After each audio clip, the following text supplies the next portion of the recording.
Praise the Lord. இன்று தேவனுடைய வார்த்தை நீதிமொழிகள் 13ஆம் அதிகாரம் 3வது வசனம்.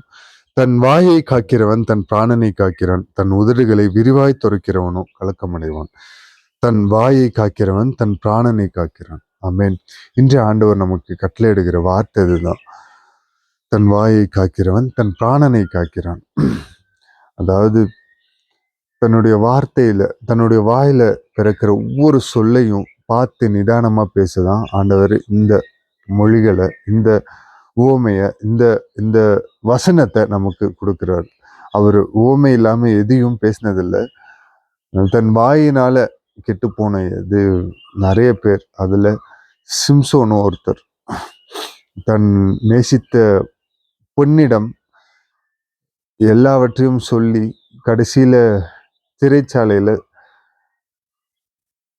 மயிர் கத்தரிக்கப்பட்டு கண்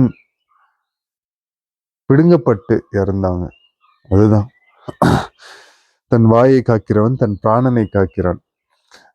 ஒவ்வொரு வார்த்தையும் ரொம்ப முக்கியம்.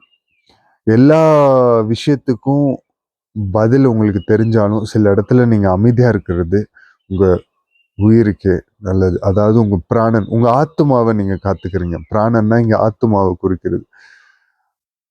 இந்த ஆத்துமா இந்த உலகத்துல வாழ்ந்து முடித்துட்டு போகும்போது இந்த ஆத்துமா கர்த்தரிடத்துல நம்ம படைத்தவரை போய் பார்க்கணும் அப்படின்றதுதான் இந்த ஆத்துமா.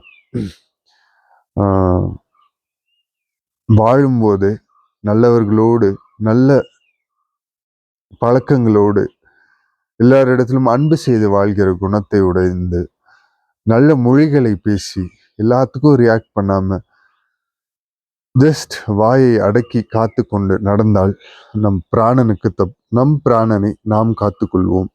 தன் உதடுகளை விரிவாய் துறக்கிறவனோ கலக்கமடைவான்.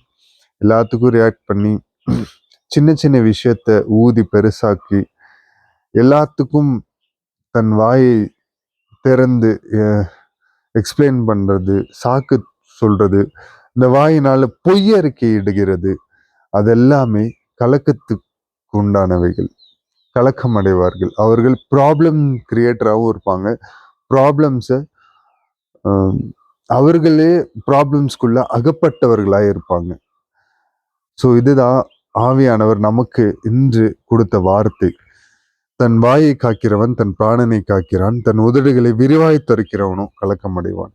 ஸோ கலக்கம் இல்லாத ஒரு வாழ்க்கை வாழணும், ப்ராப்ளம்ஸ் இல்லாத ஒரு வாழ்க்கை வாழணும்னா நாம் பேசுகிற வார்த்தையில ஜாக்கிரதையாய், உண்மையாய், பிறருக்கு நன்மை பயக்கும் வழியாய், ரொம்ப பேசாம கம்மியா, லிமிட்டா நம்முடைய வாயை திறக்க ஆவியானவர்கிட்ட அர்ப்பணிப்போமா? தாழ்த்தி அர்ப்பணித்து ஜெபிப்போம். மகா இரக்கமும் கிருபையும் நிறைந்த எங்கள் நல்ல தகப்பனே, இசப்பா நீர் கொடுத்த இந்த உடல் தகப்பனே, நீர் கொடுத்த உயிர் இசப்பா, இந்த இந்த உடல்ல பகுதியாய் இருக்கிற வாயை நாங்கள் காத்து கொண்டு சப்பா, ஒரு பகுதியாய் இருக்கிற இந்த நாவை நாங்கள் காத்து கொண்டு, நரம்பில்லாத நாக்கு சப்பா ஸ்தோத்திரிக்கிறோம். அது பொல்லாங்கதை பேசாமல் சப்பா நன்மையானதை பேசும்படியாக, நல்லதை சப்பா பேசும்படியாக எங்கள் நாவை தொட்டர்லங்க தகப்பனே.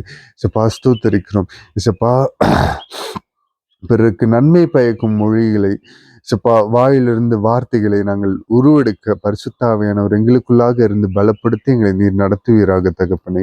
சப்பா ஸ்தோத்திரிக்கிறோம். இந்த வாயின் மூலியமா யாரையும் சபிக்காமல், தூஷிக்காமல் இருக்க சப்பா, நாங்களும் கலக்கம் அடையாமல் சப்பா, அநேகரும் எங்களால் கலக்கம் அடையாதபடி எங்கள் நாவை நாங்கள் காத்துக்கொள்ள, எங்கள் வாயை நாங்கள் காத்துக்கொண்டு சப்பா, எங்கள் பிராணனுக்கு, எங்கள் ஆத்மாவை உம்மிடத்துல நாங்கள் சேர்க்கும் வரைக்கும் எசப்பா நாங்கள் பத்திரமாய் ஜாக்கிரதையாய் எசப்பா இந்த உலகத்துல வாழும்படியாக எங்களுக்கு கிருபை பாராட்டும்படியாக ஜெபிக்கிறோம். எசப்பா நீர் பாராட்டின மேலான பெரிதான இதுவரைக்கும் தாங்கி ஏந்தி வந்த உம்முடைய கிருபைகளுக்கான கோடான கோடி நன்றி, கோடான கோடி ஸ்தோத்திரம்.